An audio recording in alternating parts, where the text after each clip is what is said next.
So, hello everyone. Now we are live with Lena and Natasha. Now, I would like to first of all say hello to everyone wherever you are connecting with us today in South America or Europe, Asia, wherever. Welcome very much to my Let's Talk series, where I share conversations with those who support families, raise their children with multiple languages, and also across cultures successfully.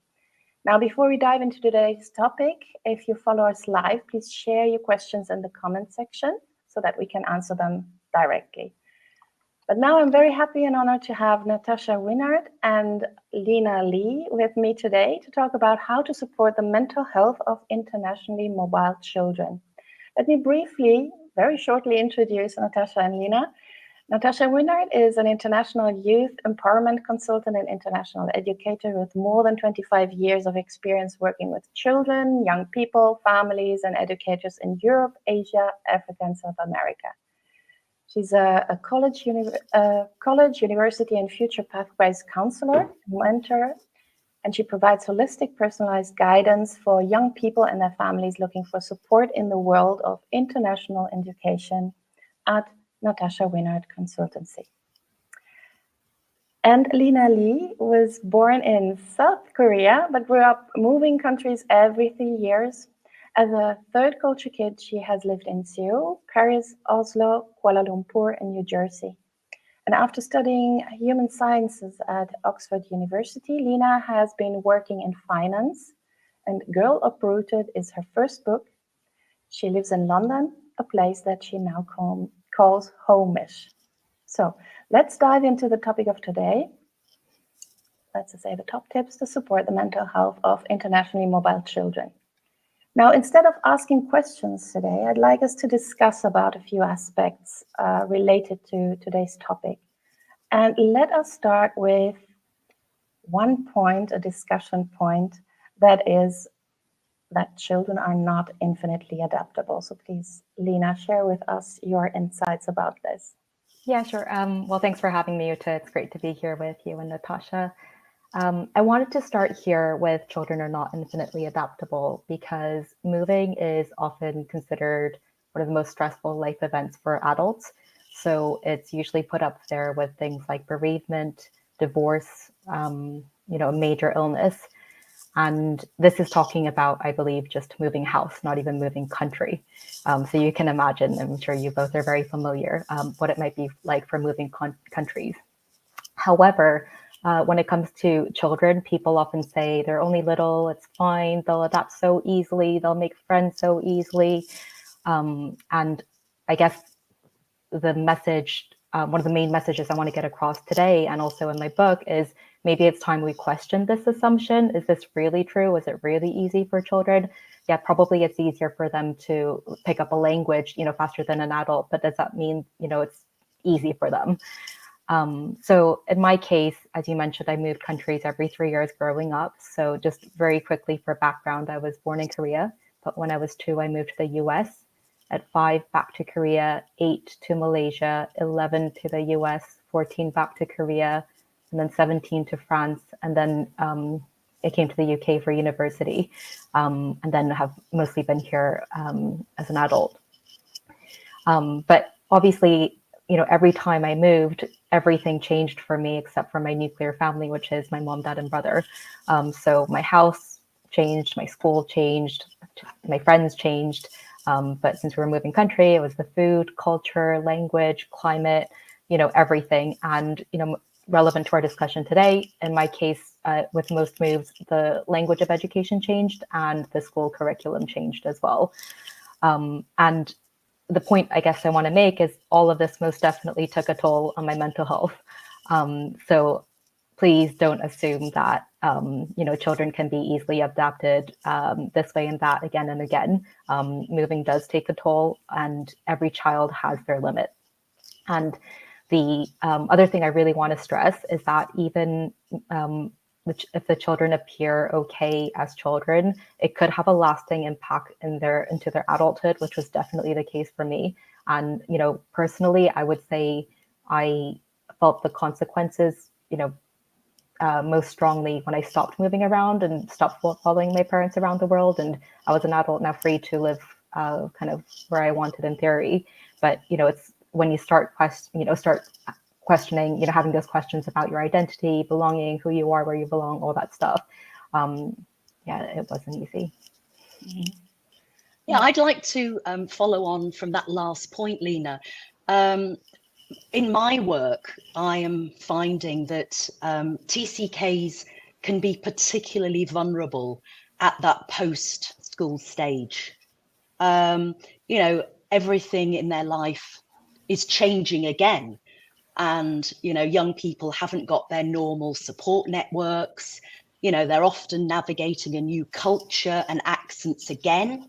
On top of that, they're navigating independent living and often new ways of studying and working and living in new countries. Often I find that students I've worked with, maybe 15 to 18-year-olds, are coming back for support post-university or during the university years. So I think as parents and carers, we need to be really attuned to those challenges, and that those challenges can actually can be greater at that stage. Just like something very basic, we need to try and see our kids on a regular basis, face to face.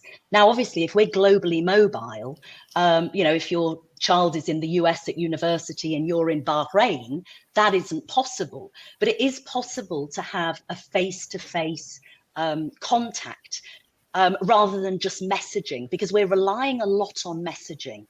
And I think if we see our children on a regular basis, we can often pick up on some of the challenges they may be facing. Again, it's being attuned, but being very concerned about keeping a close eye post-school as well. And going to your point that, it's often in adult life that, it's this lasting impact that we feel. Yeah, 100%. Absolutely. And even if I like what you call now out for parents, that it's very important that they also see how the children are doing, or their children are doing, their young adults are doing, maybe on the other side of the world during FaceTime. There's no excuse. It's possible everywhere now. But there is also sometimes, and I would like to go over to the next talking point, which is a bit about this. So what we see is not always everything, right? Even if we see certain kind of behaviors, or that our children are struggling, it's maybe only the tip of the iceberg. Or we don't even see it because they are very good at adapting to different situations, because they do not want to worry the parents who live far away or also close by. Any kind of situation is possible. So, Lena, I know you have a lot to say about this. Yeah, I think that was certainly my personal experience as well. So I think, as you both know, I suffered from mental health issues from a very young age.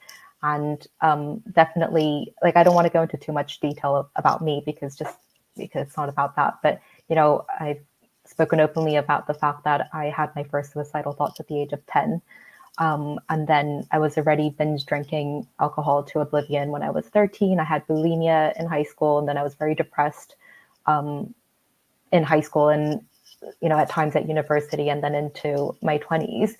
But however, throughout all of that, I never got any support, and I guess I never spoke to anyone about it. I never asked for it, but at the same time, I don't think the onus should be on a child of 10 years old either. And on the surface, it probably seemed like I was doing fine. I don't think there were any obvious external markers. I don't think at school I probably, sometimes I was even the class clown, the fun one. So I was, on the whole, I was getting good grades. So I had friends. So I don't think it was easy for a teacher or even my parents to pick up on something being really, really wrong.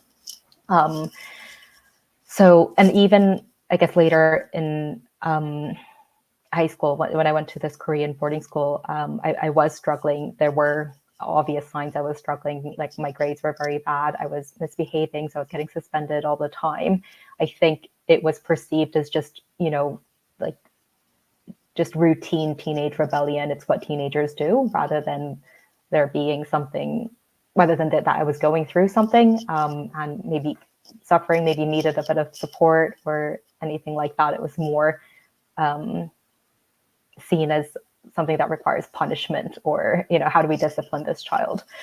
Yeah, and personally looking back, I would definitely say I was suffering mental health issues rather than I was acting out. It could be seen as acting. I probably am and was rebellious by nature, but it was also definitely something deeper than that too. And so I guess my ask to parents and educators here would be, don't assume your children or your students are okay just because they look okay on the surface. And children, internationally mobile children, are often dealing with a lot more than meets the eye. So please don't underestimate the challenges that they might be going through, internally, and it might not be obvious externally. Yeah, I mean, I think also, I mean, you reference sort of acting out. It's really, really hard for parents and for educators to sort of figure out, what is normal sort of teenage or pre-teenage behavior, what is normal sort of transition behavior, and, what is behavior that,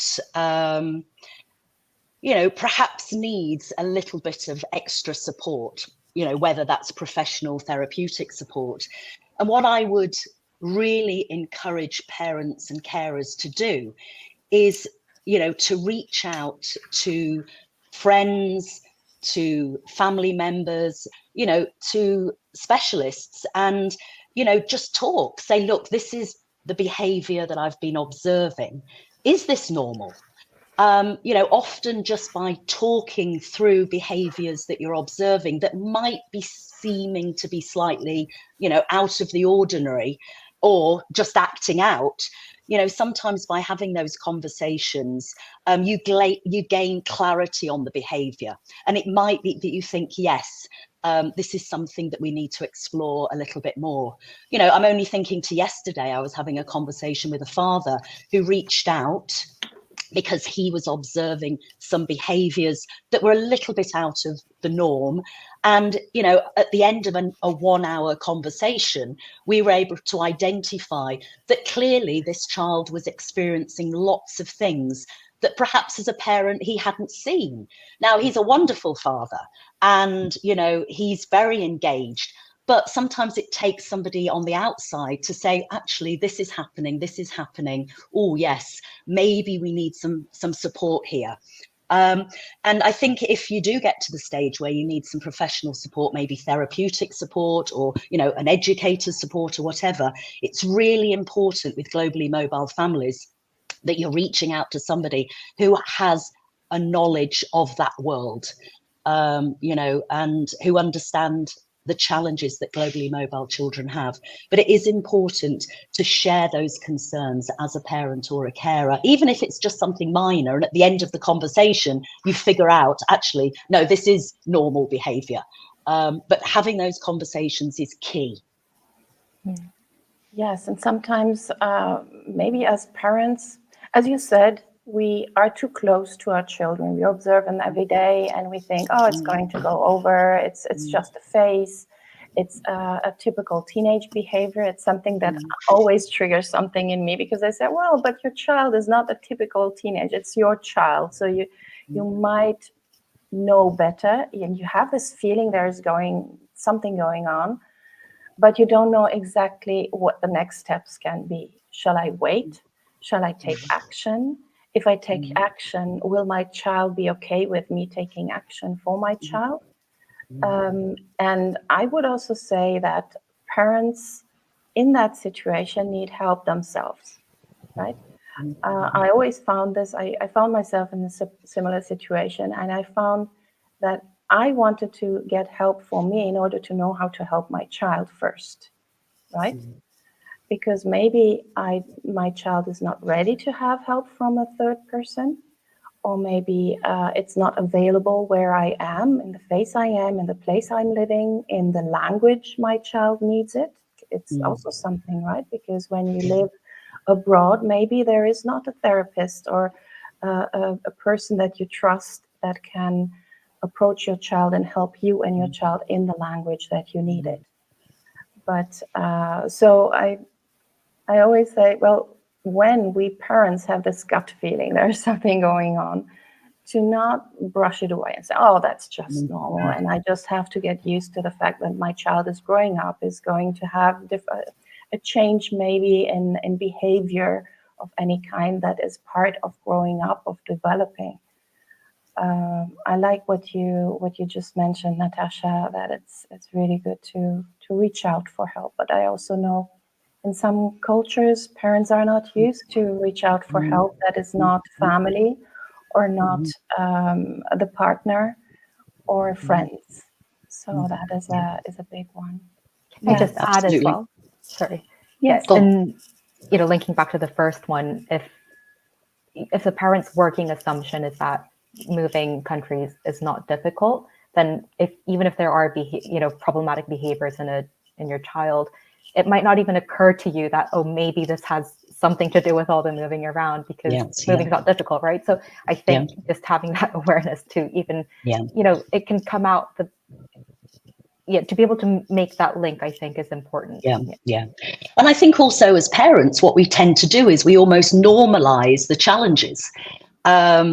And therefore, we sometimes need to step back and think, actually, this might be normal for us, but it's not normal for our kids. And therefore, we need to be more attuned to the challenges that they're facing. If we've been doing this, I've been doing this for 25 years, and therefore I've normalized the challenges of moving. But our children are very different beasts, and we need to be a lot more attuned to that. Yeah, the challenges are entirely very, very different. Absolutely. Yes. And as you said before, when you move, everything is changing. And so that is something that puts it a little bit in a like survival mode, the whole family, not only the parents, but the children as well. And I know that you would like to talk about a little bit this building a sense of continuity or stability is very important. And I know that Natasha and I, we talk also about building a raft, which is based on the method from the Third Culture Kids Guide by Ruth van Reken and David Pollock. But maybe you can share a bit more about what you mean with this, Lena.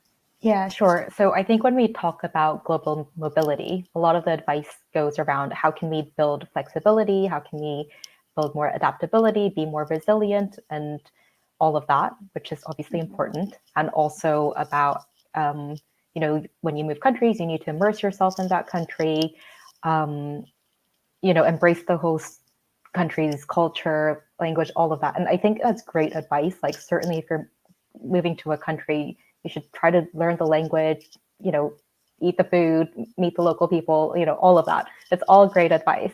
But I think we need to remember that when you're moving country, children are having to say goodbye to their best friends. They're in a totally new place with a very far from, or maybe it's not far, but it could be very far from their friends. They need to adapt to a new school, potentially a new curriculum, new language. So there's already so much that's changed for them. Maybe we can bring the focus back a little bit to how can we build a sense of continuity and stability in their lives. And I think some examples of that would be, if you have grandparents and you can see them year after year, even if you're moving to a different country, or extended family, so cousins, uncles, aunts, or whatever. And also, I didn't have this, but like having a physical home that you can return to in your home country, and knowing that will be there, even if you, as a kind of base, I think is nice if it's feasible. Or even like maintaining a consistent hobby or a sport throughout your childhood can be, I guess, a great way to build some sense of stability. But I think the one that I really want to talk about today is to definitely maintain a sense of civility, maintain the same language of education throughout. I think is very important. And Uta, I know this is your area of expertise. And also typically if you have to change the language of education at school, that probably also entails a change in the curriculum. So that is just a lot to navigate on top of moving countries and all the social, cultural stuff that you're dealing with anyway. And it's, for obvious reasons, all the more difficult as you get older. So to give a personal example, the most difficult move for me was when I moved from the US to Korea when I was 14 years old. And obviously that's a very difficult age to say goodbye to your friends. It was the first time I had such close best friends, all of that. And then, being separated was extremely difficult, and you're moved to the other side of the world. And in my case, it was also the repatriation shock, which is more difficult because you're supposed to, fit in because it's your home and all of that, which, was not the case. But when we moved back to Korea, my parents, it was our education philosophy kind of throughout, but they always wanted me and my brother to be enrolled or have as much of a local and authentic experience as possible. So on the whole, we were always in the local school system. So in the US, I had been going to a local public American school, like a middle school. And then when we moved to the US, I got into it was a competitive, like a hyper competitive Korean boarding school. And this was at the high school level. And that just was not easy at all in any way. So culturally, it's different. So the friendships, the way kids interact with each other was extremely different. How you interact at school with your teachers, just how you behave generally was very different. And the cultural importance of education in Korea, I think, is famous or maybe notorious. But, I was thrown into the Korean education fever overnight, and it was extremely strict. We were forced to study in the library until 11:30 in the evening. And that was just standard. And in my case, I spent the last 3 years in the US where it was much more liberal. I was hanging out with my friends after school, going to dance class. And the 3 years prior to that, I was at an international school in Malaysia. So now suddenly trying to study in Korean at the high school level was near impossible. So even though, maybe just to be clear, I speak Korean fluently. So at home, because we always spoke Korean at home. And when I was in the US, I did go to like a Korean school on Saturday school, where you don't actually learn very much, but it's more for cultural continuity. But so because I spoke Korean conversationally fluently, that didn't mean I was equipped to be studying at high school level in Korean. So I think those challenges were underestimated just because I was conversationally fluent. And so whenever I was studying, I always had to look up Korean words in the dictionary. And then very often I didn't understand the definition. So then I would have to look up another word. And that was not easy. And because it wasn't only the language of instruction that was changing, but the curriculum I went from the local, American public school system to a Korean education system. So that had changed totally across subjects. So either I missed big chunks of it, I was jumping around, or it was just a totally different subject that I hadn't studied at all before. I hadn't studied any economics, and suddenly I was studying economics at a certain whatever level. And as you may know, the level of maths in Korea is much, much harder in Korea than elsewhere. So it was very difficult for me to catch up, even though I was considered like a maths wizard in the US. And then just give like examples, I was learning about American history in the US, and then now I had to learn Korean history in Korea, having not studied Korean history for 6 years. So it was, all of this was extremely difficult. And the impact it had on me was my grades suffered. So until then, been a straight A student, very easily, had no problems. And then suddenly it was just very difficult to catch up. And my self-confidence was destroyed, certainly like academically, but it just put me off studying. It made me feel like I'm not good at studying. This isn't for me. But I don't think it was a very negative way of thinking, and just generally a very painful period. So yeah. Yes, absolutely. And this is exactly what I tell many parents when they say, well, we are going to move and I want to enroll my children into the local school in the new place. It is not enough if our children have learned the language in a conversational way, like you said, Lena, for your Korean, or not even if they had lessons at school about it, because it's one thing to learn a language in school and have maybe 1 hour per 2 weeks, or even 1 hour per week. It's not enough to then function in a whole day exposed to that language at an academical level like it is at school. And then it's not only about the language, it's about the way you do math, so the way you have to do the exams and are tested. And if you change this every 3 years, it's really very detrimental. It's not good at all. For many, I've seen many others. So when I read your book, Lena, I said, okay, this is someone who wrote about this that I see not every week, fortunately, but way too often to say it's okay. Yeah, and I know also that Natasha has a lot to say about this. So I leave the screen to you, Natasha, to say about your experience. Yes, I mean, I think certainly, I mean, it's not always possible, and we know this, that families can transition across the same curriculum, same languages. But I would certainly stress from my work and my experience that certainly, in the pre and teenage years, we need to be really, really careful about this. If you are transitioning and the language of socializing changes, it's really hard for young people in those teenage years where we know that socializing and nurturing social relationships is so important. They can really, really struggle. So from a language point of view, in those pre-teen years, it's absolutely key that you can go into a new school environment and you can socialize in order to connect, in order to create friendships, which already you're struggling because you've just said goodbye to your friends.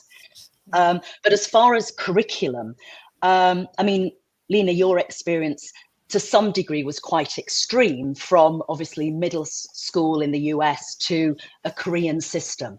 But even families transitioning, within the sort of international schools, whether it's transitioning between the British curriculum, the IB curriculum, the AP curriculum, US high school, that has its challenges.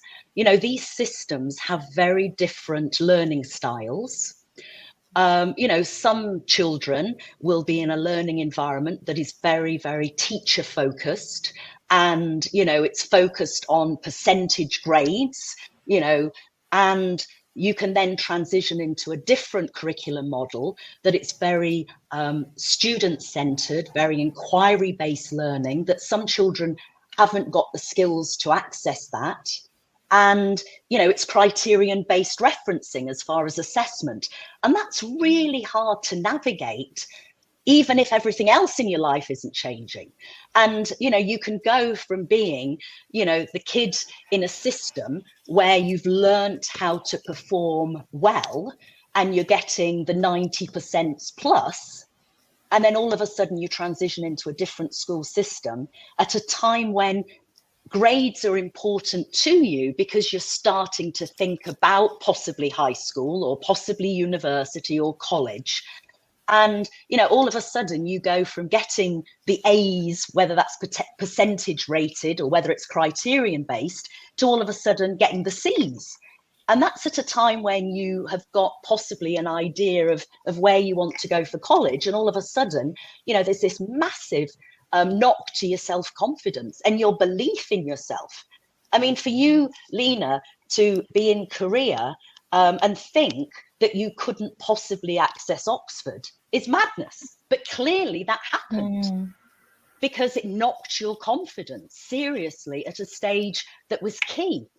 So I would certainly encourage parents as much as possible to keep the curriculum and the language, certainly as much as you can. I would say from 11 plus if you can, but certainly no later than 12, 13. And also it's really important that parents and carers reach out to schools, reach out to educational consultants like myself to inform themselves on what those curriculums look like. It's not just a case of saying, oh, I know that the IB is inquiry based. Well, what does the PYP really look like for your child, the primary years programme? What does a British IGCSE require of your child? And you need to sort of understand that, because also we know that, each child is different and how they learn is different. I mean, I'll give you a classic example. We're British. I've taught UK GCSEs and A-levels all my life. And I knew specifically that for our son, UK GCSEs were not going to work for him. And so I was very intentional in making sure he did not go to a British school at that stage in his life. Now, again, I've got one child. I haven't got three. And I know that's not always easy. But it is important to be a little bit more, informed when we're making these changes. And there's lots of people out there that can help parents with that. Reach out to schools. I'm always happy to have a 15-minute conversation for free with anybody in the world who's making that, change, to direct them in the right direction. But it is really important. And I've seen, I'm afraid, far too many young people whose confidence is significantly knocked at that stage, and it shouldn't be. Yeah. And if only parents, educators guided a little bit more intentionally, it would be better. But also, I think one thing, and you sort of touched on this, Lena, what can sometimes happen is that parents are intentional and they have some idea of where their child is going next. And so what they do is they maybe have extra maths lessons to prepare for when they transition to the next school where they know maths is going to be more rigorous than where it is.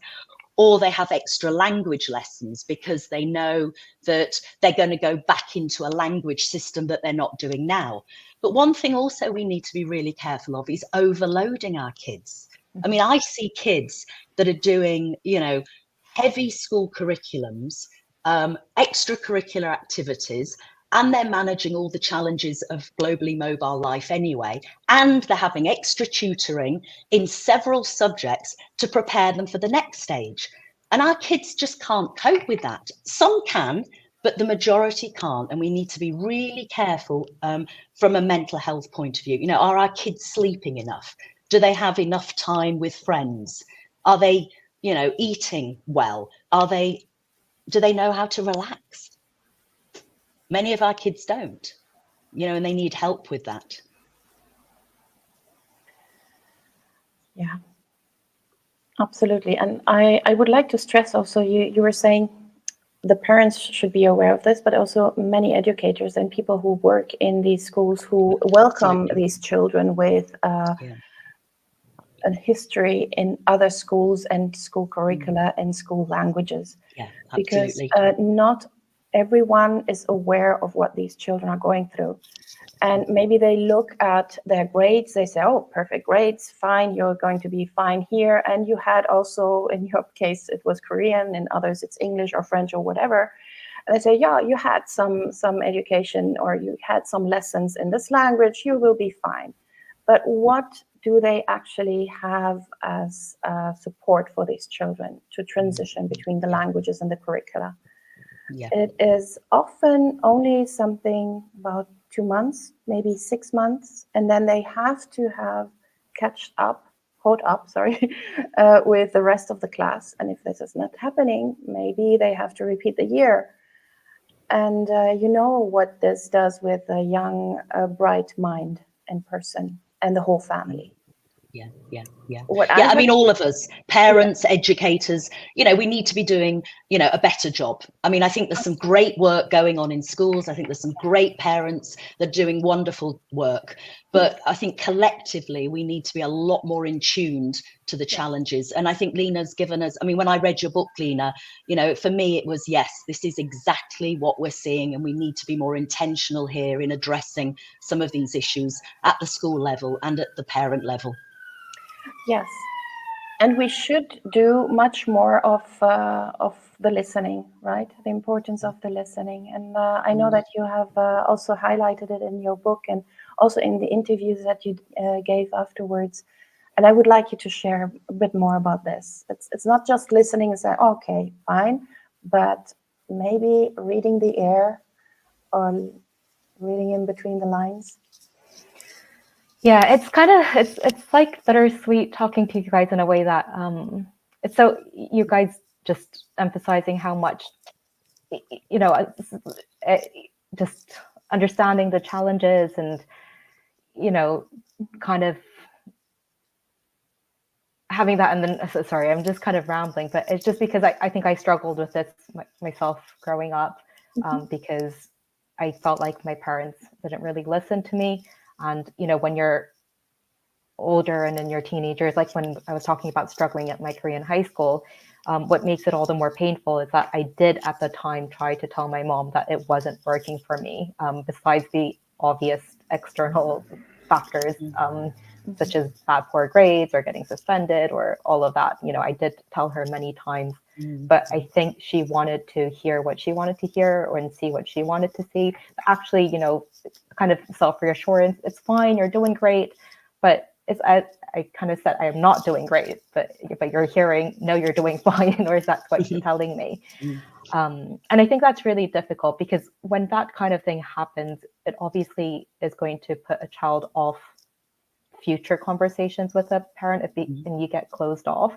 So it can be self-reinforcing. Having a good conversation can open up the child to have better conversations in the future, where one negative experience can have them shut down. But specifically with regards to this Korean high school, I do want to, in fairness to my parents, I think it wasn't actually possible for me to go to an international school at the time because it was prohibitively expensive. So it's only possible when we're being subsidized when we're abroad. So that wasn't actually an option. Having said that, I do think, as you said, Natasha, there are different types of school. Like, what is it? I don't know the kind of the right jargon for it, but more, I think you said inquiry-based or more like rule, like, I was definitely in a rule-based rote learning, and I definitely would have adapted better even if it was a Korean place, just somewhere that was just a little bit more liberal and more about learning. So yeah, so I think for me, this is a really, really big one. I really ask parents to listen to your children, whatever their age, even when they're younger. And I think even if, like, I don't know, a 8-year-old doesn't want to go to school, I think it's actually worth listening to why is it, what's happening at school, and things like that. But as a teenager, of course, teenagers don't tell their parents everything. So it's so important to be able to read between the lines of, and maybe the solution actually isn't that, even if you have a close relationship with your children, maybe parents are not the best people for them to speak to at that time. So maybe this is when you speak to someone like yourself, Natasha, or a professional who understands what the child might be going through, but it might be easier to speak to than their own parents. But I think also this really speaks to the importance of, as parents, as carers, as educators, intentionally helping our kids to build caring support networks. And, those support networks can be face-to-face, but they can also be remote. Because we know, as parents, as educators, we do miss things. Parenting is not an exact science. I would say that the majority of parents around the world are really trying to do the best they can. Which is why we need that extensive support network. So we need grandparents, we need family friends, we need the tennis teacher, we need the music tutor. And sometimes these people pick up on things. I always encourage parents and carers and educators to step back and say, okay, so who are the caring adults in this child's life? Who really sees this child? And also what's really important is to acknowledge and nurture those connections. So for example, if you're picking up your child from a dance class and the dance teacher says, oh, I've noticed Lena's looking a little bit tired, or she's a little bit out of sorts. Is everything okay? As parents, we need to acknowledge that and say to that person, oh, I really appreciate you sharing that with me. Yes, thank you for that. And if you observe something again, please share it with me. Because sometimes people are afraid to say those sorts of things of other children. But actually, we need to be nurturing those people around our children. And sometimes we need to guide family members and grandparents. I will often reach out to our son's grandmother and say, look, he's not quite right there. Can you just keep an eye on him? When you're chatting, can you just maybe check in with him? And again, that's being intentional, guiding that support network to help you as parents. And, kids connect with different people in their lives at different stages, and parents and educators can't always do it on their own. So the more people you have in that caring and capable network, and the more intentional you are in nurturing those relationships, I think is better for our kids. Yes, absolutely. And I would like to add something, because not everyone has maybe grandparents or extended family who can take care of this. We can also form the Ersatz family, I call it like that, because we had an Ersatz Oma, Opa for our children, or aunt. But just an adult that we trust and that our children trust, or someone who is slightly older. It can also be an older cousin or an older neighbor who just has this connection with our child that can be helpful in these moments, and where we can say, okay, can you have an eye on them? I think it's a nice thing to say.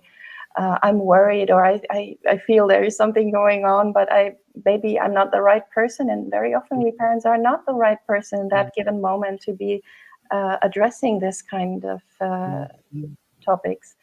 But I think also for children that are moving on a regular basis, it's hard to establish that at a face-to-face level, which is why it's important to develop that also remotely. And as you said, not every child will have extended family. But for example, when our son was younger, he was very, very close to a family. He'd always go and play at the house, and the mum became very close to him. And so when we left, I was very intentional in connecting with her and saying, would you mind checking in with him on a regular basis? And that can be something that can be done easily remotely. So it's about intentionality. It's thinking, right, who in this child's life do they connect with? And, they might not necessarily tell them everything, but they're going to possibly indicate. And that's when you can start thinking, okay, what do we need to do here to support this a little bit more? It's just keeping that eye on your child and nurturing those people in your life that will help you with that. And as you said, it can sometimes be older cousins. I mean, I've got a cousin in the UK who's more connected in age to my son than I am. And I often rely on her to check in.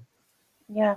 And I would like to say one thing, because now it sounds like we have to have everything under control. And sometimes we parents don't have everything under control. And maybe we don't even want to hear what someone is saying. Just to make you an example, when I was 18 and I was going to move to another country to study, and my parents were about to move to a third country, and I spoke with the mom of a very dear friend, and she was a little bit my ersatz mom for a certain period of time. And I told her about my worries, the fact that I couldn't go back to the home where my parents were living up to then, and where I grew up in. And she took it very seriously. She sat down and said, oh, this is just, I need to talk with your mom. And she talked then with my mom, but my mom didn't want to listen. So she was so in the mode, we need to move, you go there, we go there, everything will be fine. It's also sometimes the parents are not in the face to, or in the mindset to really understand that this is a child saying, help, please stop this. And I know that my mom didn't even remember this kind of period of time. So she somehow denied it. But I was happy that I could at least talk to another mom that knew me very well and who would understand. So I think sometimes it's also acknowledging we cannot help them at the moment, but there is someone else who can jump in for us. But I think that's modeling to our children is that, you know, it doesn't always have to be, you know, parents. That at some point in your life, you know, there are going to be different people that support you. And that is so important to model to our kids. Yeah. The thing that I would also add is, I think having other trusted relationships is obviously important. But I think the thing for me growing up was, first of all, as we kind of alluded to, you don't have that continuity of relationships. And it was maximum 3 years. Even with extended family, for me, it always felt like an on and off long distance relationship. So there's no continuity there. But also because I also went to local schools on the whole, it meant that even close friends, I did have very close friends, you know, that I made again and again, but I always felt kind of they would never understand, even like I don't understand what I'm going through. So how, you know, so I don't even know how to verbalize it. So you often feel very lonely, misunderstood. No one's going to understand. And it probably is true, I guess. And I think even if I did have a trusted, you know, a friend, adult, whatever it was, I think I wouldn't have been able to get rid of that feeling of not being understood really. And I think that's where the expertise of someone who understands the challenges of global mobility is really important. And that's why for me personally, it wasn't a person, but it's when I read the book, Third Culture Kids, and I was just identified with it so strongly. That made me feel understood more than anything. Absolutely. And then as we are talking now about one person, but if there are more children involved in a family, and maybe you see that your siblings are okay with certain situations, but you are struggling, or the other way around, it is also something to really always keep in mind that each child is different, right? Yep, for sure. I think a prime example of this is my brother, who's 4 years older than me. He and I probably had the closest life experience in the sense that we lived in, you know, same parents, same countries we lived in. It's as controlled as it can get. However, when we weren't very close growing up, so we didn't chat much within the family. However, after he read my book, so this is quite recently, we started comparing notes about our experiences, and he really opened up about his own. And it was really interesting how different our experiences were, even though we were in the same countries at the same time. And I think being a boy versus a girl has enormous differences. And, you know, some are more sensitive than others. You're sensitive, like super sensitive, and he is definitely less sensitive. And, you know, how introverted or extroverted you are and how easy it is for you to make new friends. And also you might have other issues of, you know, autism, ADHD, dyslexia, or whatever that makes it more challenging to adapt to a new school, or, you know, I guess the point is every child is very different. So even though my brother and I, in theory, had very similar experiences, it couldn't have been more different. So I guess the message I want to share with parents is that you need to be attuned to the very specific needs and experiences of that specific child. And yeah, and it's just because it was okay for this person or a friend, it doesn't mean that it's going to be the same for your child or vice versa. I think also one of the impacts that, you know, we are seeing for siblings, for example, is that, you know, when the older sibling possibly leaves home and goes to the other side of the world for university or college, that can also have a massive impact on siblings who are at home. And, you know, when you're in your host country, you know, it might be 2 or 3 miles away or 2 or 3 hours away, but at the other side of the world. So, you know, families need to be aware of that dynamic as well, and the impact that that can have on siblings that are at home with the family wherever they're living at that point. Yes. Yeah. So yeah, and I would like also to just emphasize one thing. Let me just put this away. That when we have the chance that one of or other family members need to have somehow a slower pace to get used to the new place, or to go through all these phases, and need more time to adjust, and more listening time, really actively listening time, where you just leave everything aside and you focus on the child. The chances, if you have more children, is pretty high that this is different for every single family member. And I know that we are going to talk about this in a second, Natasha. As parents, we know how to help our children for things like if they get hurt, right, when they fall. We can disinfect the wound, we put a plaster on, and we take care of them. Or when they get ill, we take care of them in some way. We measure the fever, etc. We give them a broth or so. And we take first aid courses to make sure that we are prepared for this. But what about the mental health? Or what about all these other kind of situations they can go through? We don't really have that training. I had the fortune to have some kind of training because I studied a bit of psychology and counseling for that. But honestly, when it's about our own children, we don't really see what is happening immediately. It takes a while. Then we realize, oh, there's something going on. And it takes a while to find then someone who is actually able to help our children, right? And I know that Natasha would like to share more about this. Yes, I mean, 18 years ago when I moved overseas to Sudan with a 3-month-old baby, I did a basic first aid training course because I thought, gosh, I could end up in a situation in Sudan where I need to administer some basic first aid. But if I was doing that journey again now, I would certainly be doing a mental health first aid course. And increasingly parents around the world, not even, not just globally mobile parents, but parents in host countries are doing mental health first aid courses. And schools are also offering them, often not just for their teachers, but for the parent community as well. I mean, my feeling is that we need to be building a lot more capacity in our communities to pick up the basic signs of somebody who is struggling with mental health. We all need to know, what are the early signs of depression? That isn't something that, just a counsellor or a therapist knows. We all need to know that.